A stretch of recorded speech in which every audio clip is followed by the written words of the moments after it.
Good afternoon, and welcome to Mercy Health Muskegon's Healthcare Spotlight. This is your host, Katie. Each week, Mercy Health will bring you important and helpful information that guides you in becoming more informed and more involved in your healthcare decisions. Carefully listening to you and encouraging you to take an active role in your healthcare is just as important as having access to our specialists who use the latest technology. At Mercy Health, we offer compassionate care, award-winning expertise, and the latest in technology, all in an inclusive, faith-based setting that honors the sacredness and dignity of every person. At Mercy Health, it's not either or, it's all of these and more. It's Mercy Health. Today, we're talking about the process of organ donation with several people today. Betsy Miner-Swartz from Gift of Life, Michigan, Deborah Wyant, a deceased donor's mother, Jill Lampin from Mercy Health Kidney Transplant Center, and a kidney recipient, Muskegon native Julie Lanz. Let's begin by finding out more about Gift of Life Michigan. Betsy, can you tell us a little bit about the mission of Gift of Life Michigan? Gift of Life exists to help patients become organ donors, help fulfill their wishes.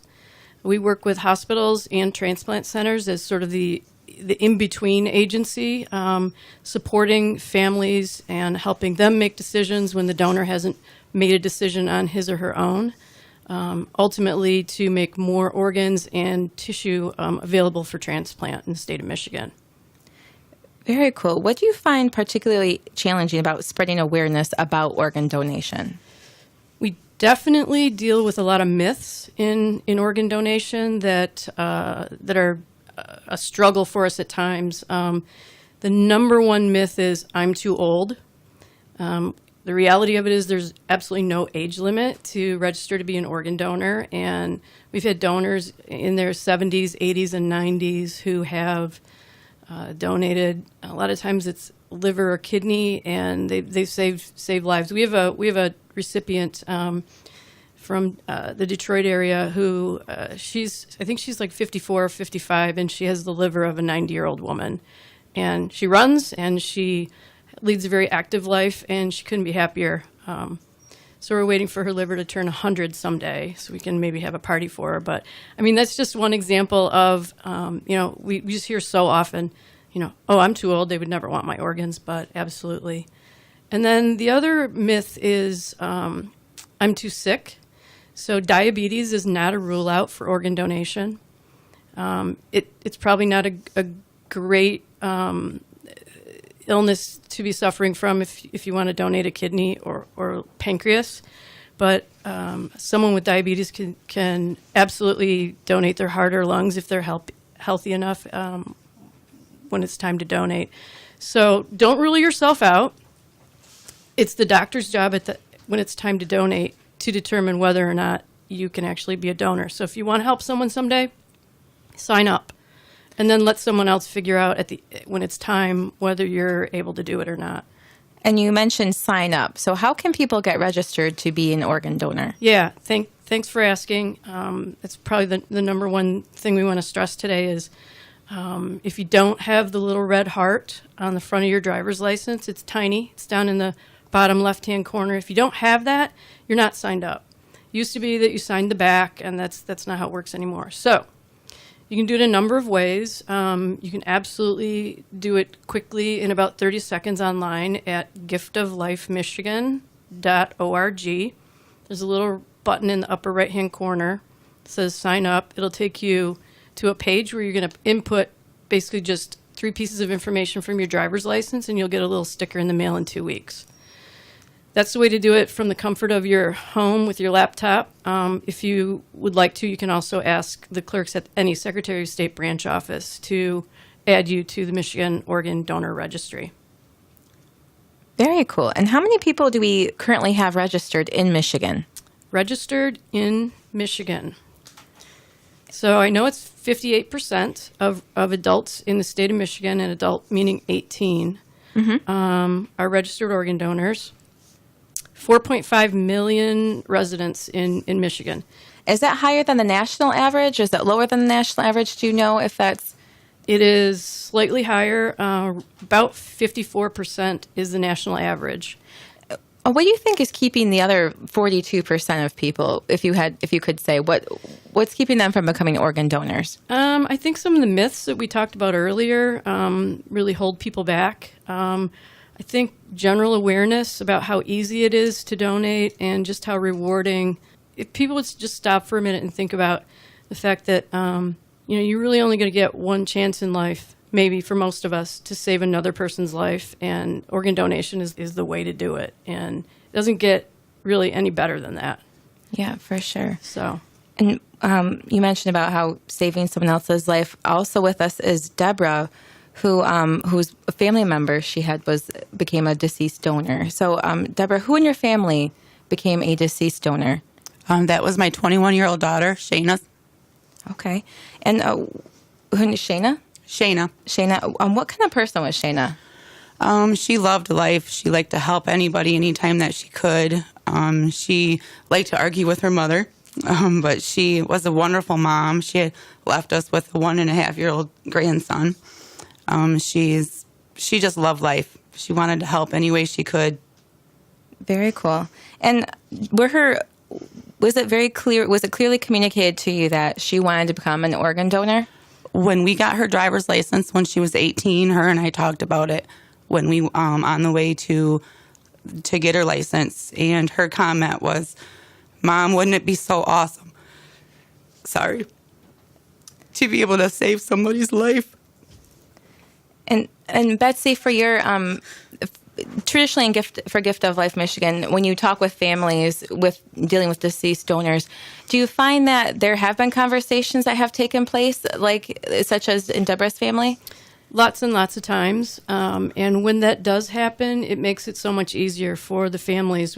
You know, most of them are dealing with a decision that's been made on probably the worst day of their lives, in a situation where there's a lot of stress and grief. And so when our folks from Gift of Life Michigan can talk with people, like Deb, and say, we know that your daughter was a registered organ donor, and they can say, oh yeah, she was. It takes a decision away from them when they're already making lots of decisions.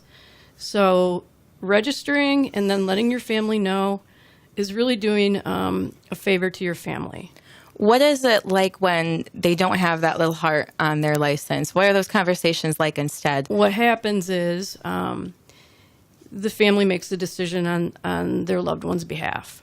So if Shayna hadn't been registered, the conversation would have been, is this something you would like to do on behalf of your daughter? Do you think Shayna would have wanted to do this? And it's an option for you. And a lot of times, the families do want to do that. They want something good to come out of what's otherwise a horrible, tragic situation. Very cool. So, Deborah, have you ever met any of the people who received Shayna's organs? I have not. I have to write him a letter, and I have had contact with the lady that received her hands, but not of any of her organs.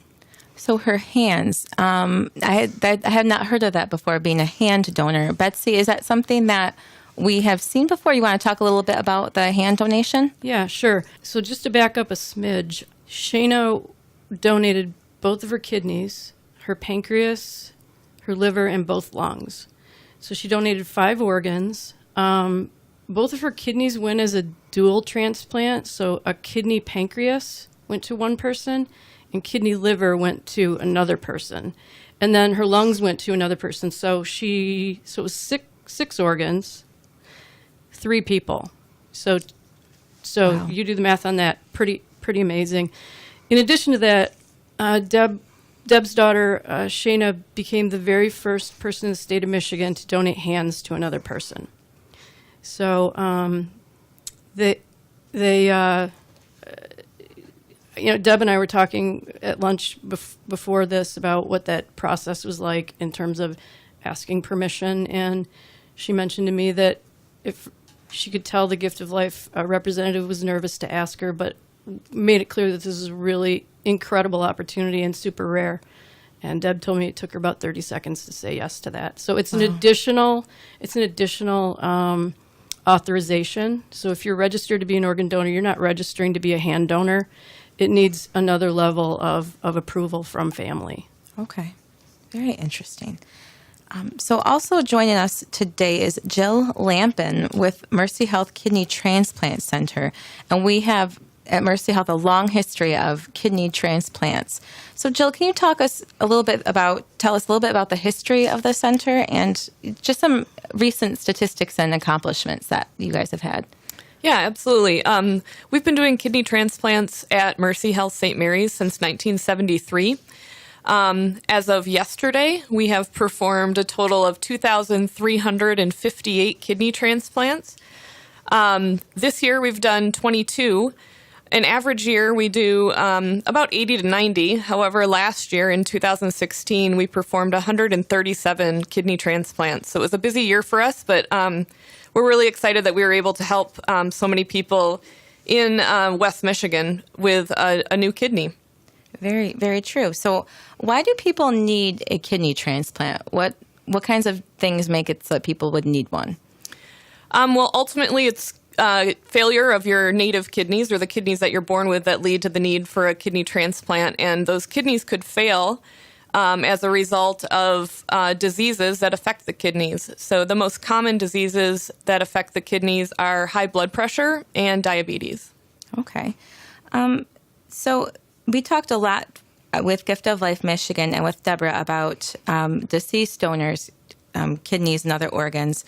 But from whom do the majority of transplants occur? Is it from living donors or deceased? Because for kidneys, you can still live with just one kidney, correct? That's right. 2/3 of the kidneys that we transplant come from deceased donors, like Deb's daughter. And then 1/3 of the kidneys that we transplant come from living donors. And that's typically family members or friends of patients that are seeking a kidney transplant. They come forward and agree to donate their organ to their family member. Very cool. So there's a fairly new term that I've been hearing about, and it's called altruistic giving for a kidney donation. What does that entail? What does that mean? Well, by definition, altruism is the practice of selfless concern for the well-being of others, and that's exactly what altruistic donation is. It's when you put aside your concern for yourself and think of the good of others, and you come forward. We currently actually have a handful of people who are in the process with our program right now doing this. They don't know anybody who has kidney disease or kidney failure or is in need of a transplant, but they still want to donate a kidney. And so our program works with donors like them to make sure that they are good donors, and we find a match for them within our patient population. And I know you can't speak specifically about this group of people, but in general, what is the incentive for an altruistic donor? What are they thinking about when they decide to give up their kidney? Well, again, I think they are just thinking of the good of others. They are putting their needs and desires aside to think about how they can help another person, and in this case, save a person's life. All right. Have we seen any other, like an uptick in the use of crowdsourcing with social media when people are saying, I need a kidney or my dad needs a kidney? Have you seen an uptick in people saying that, yeah, I met somebody on Facebook and I decided to give them my kidney, or just the awareness about the need for kidney transplant? Have we seen that at the center at Mercy Health? Yeah, we certainly have. There have been donors that have come forward wanting to donate a kidney. Typically, it's to somebody that they already know and that they learned about that person's kidney disease through social media. And that's typically what we encourage our patients to do, is to, if that's something that you're comfortable doing, post about your kidney disease on Facebook. Don't post on Facebook, somebody needs to donate a kidney to me, but just say, hey, this is my situation, and I go to dialysis 3 times a week. I spend 12 hours a week in dialysis, and allow people to think about how that could affect the patient's life, and then allow that potential donor to come forward and say, hey, I'd like to help that person out and make a change in their life. So after a potential donor comes forth and says, I would like to make a change in that person's life, what is the process like for a living donor for a kidney transplant? So after that living donor contacts our program, we have them fill out some paperwork with just some, basic information gathering. And then they go through a series of tests. The tests are to determine how healthy they are and to determine how healthy their kidneys are. We want to make sure that kidney donation is going to be safe for that donor and for their future health. And then we also want to make sure that the kidney that is being donated is going to be a good kidney that will work for a long time in the recipient. And so it's perfectly safe for someone to live with only a single kidney? Absolutely it is. Yep. There are no long-term health consequences of kidney donation. Many people have had children after they've donated a kidney without any ramifications. In fact, there are statistics that show that some people after donation are healthier than they were even before. Oh, interesting. Very interesting. And so how likely is someone to match with someone else? We see in the news stories about this perfect match. And, is that just a fancy headline? I mean, how likely is someone to match with someone else for a kidney transplant? Well, the wonders of modern medicine have made it possible that matching somebody else is relatively common. The first thing we have to know, though, is your blood type, and the donor's blood type has to be compatible with the recipient's blood type. If that compatibility is there, then the chances that they will match on a more detailed tissue typing level are quite good. So we always encourage people to have many people call our program if they're interested in donation, just in case that first person does happen to be one of those that doesn't match. Then we have a backup plan. So you mentioned blood type as being compatible. What does it mean? You have to have A positive, or can it be? With transplant, we don't talk about the negative and the positive with the blood type, so we can throw that part of it out, and we can just talk about the letters. And it's O is the universal donor. So if you have blood type O, you are blood type compatible with any blood type. And then it goes on down from there. There's it's sorted by the letters, but with the negative and positive, you don't need to worry about that.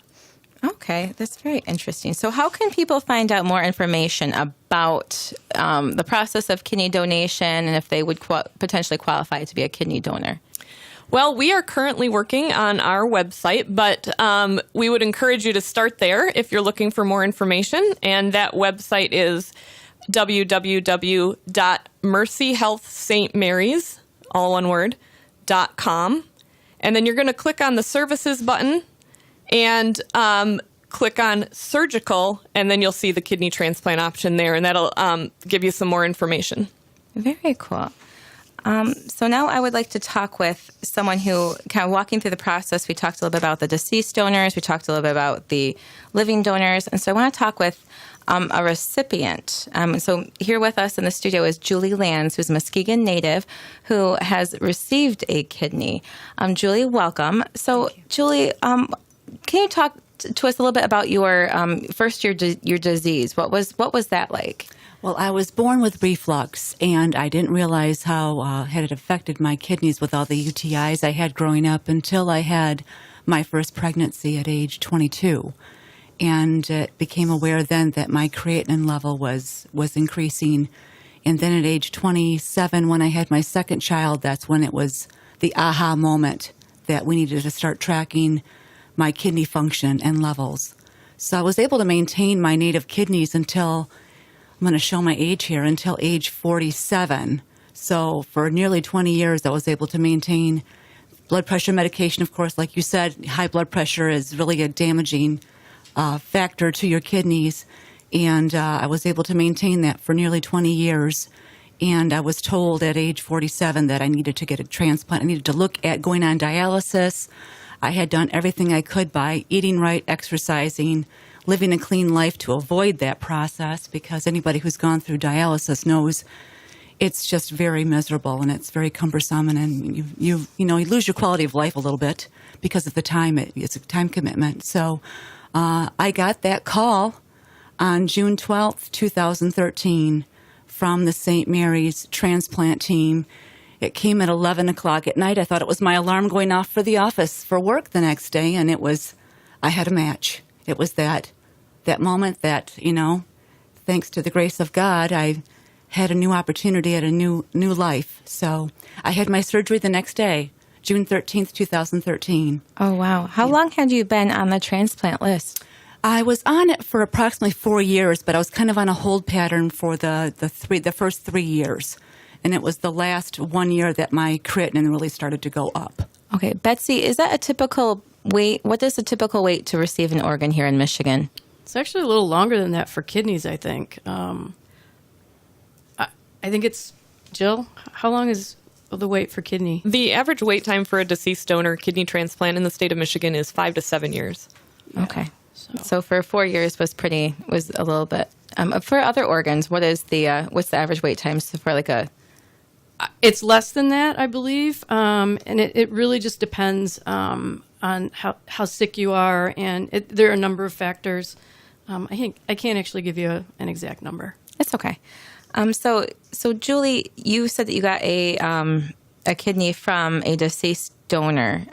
Where do you know? Have you ever met the family of the deceased donor? No, unfortunately, I had not. I did write to Gift of Life Michigan, but I never did hear back. I did know he was a 27-year-old male. Okay. So I figured my new chronological age is 37. So, hey, I like that.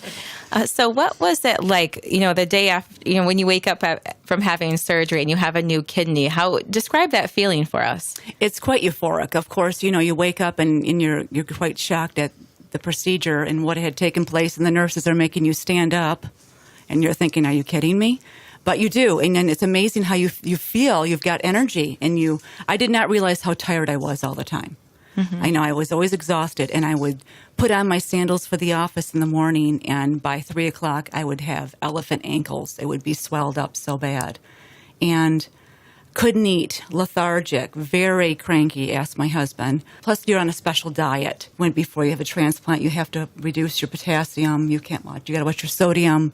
I mean, it's a very strict diet you're on when you've got reduced kidney function. So here they're offering me bananas and orange juice after surgery. And my face was just shocked, The St. Mary's team was wonderful. I was actually in the hospital for a total of 4 days, which was amazing. I was always a walker. I tried to walk 5 miles, but the last 4 years prior to my transplant, it was decreasing. After my transplant, it was a slow progress, but within 3 months, I'm back to walking 5 miles a day. And now I still walk 5 to 7 miles a day. That's awesome. Yeah. Jill, what is the typical recovery like for those who are living donor? If you donate to someone, we've heard that from the recipient's point of view, it's been fantastic, but for the donor. Right. Well, the donor surgery is a laparoscopic procedure, so it's relatively non-invasive from a surgery standpoint.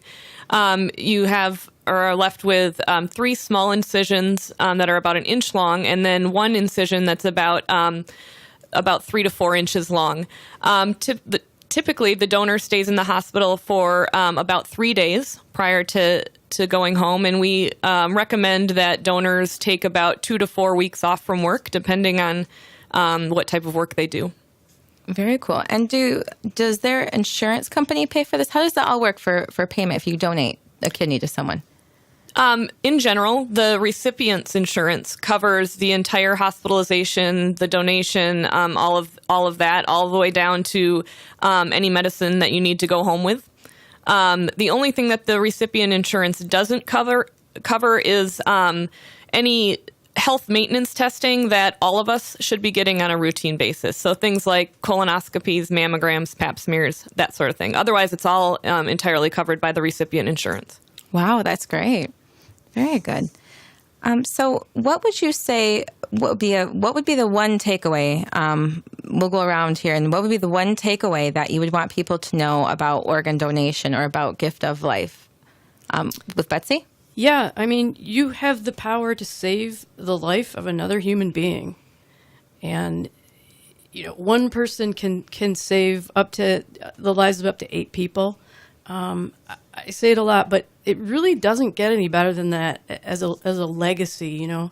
You can have a legacy with your family and your community of being someone who saved lives, just like Shayna.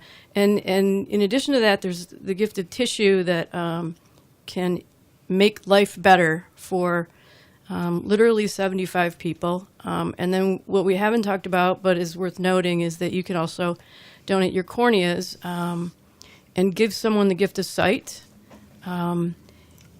It's to think about literally not being able to see and then have a surgery that comes from a gift that someone else was able to give you is really pretty crazy and awesome. So, is cornea donation, is that part of the when you The sign up for registry. that's part of the registry? yeah, when you sign up to be a donor, you are agreeing to give organs and tissue and corneas that are healthy enough to help another person. So, Thank you. Yeah. And Jill, any final thoughts from Mercy Health Kidney Transplant Center? Yeah, well, obviously, I'd love to echo Betsy's statements about being on the organ donor registry, but also just encouraging people to think about living donation as well. With kidneys, this is one way you can help another person while you're still alive and make a huge difference in their life and the lives of their family. Very cool. And so for you, Julie, as a recipient, what's your final takeaway for other folks? Well, the program of Gift of Life Michigan is amazing, but people like Deb, Shayna's mother here, I mean, what a gift she's given to other people. And I am a organ donor myself. I'm not registered to be, so. Oh, very cool. So Betsy, could Julie's kidney, could that be donated to someone else then? I think it's super rare for that to happen, but it is true that there are a lot of organ recipients who think they can't be donors, but they absolutely can. Oh, interesting. Mm-hmm. And then for Deborah, what's your final takeaway? What are some things you'd like us to know? I know as a grieving mom, it makes me feel so good to know that my daughter has saved the life of 3 people and their family doesn't have to feel the grief that I do. It's an amazing feeling to just know that my daughter did that. Yeah, thank you. So everybody should go get a heart on their license. Thank you. Ladies, thank you so much for talking with us today about this important topic of organ donation. Today's broadcast has been brought to you by Mercy Health Muskegon. At Mercy Health, we offer compassionate care, award-winning expertise, and the latest in technology. At Mercy Health, it's not either or, it's all of these and more. It's Mercy Health.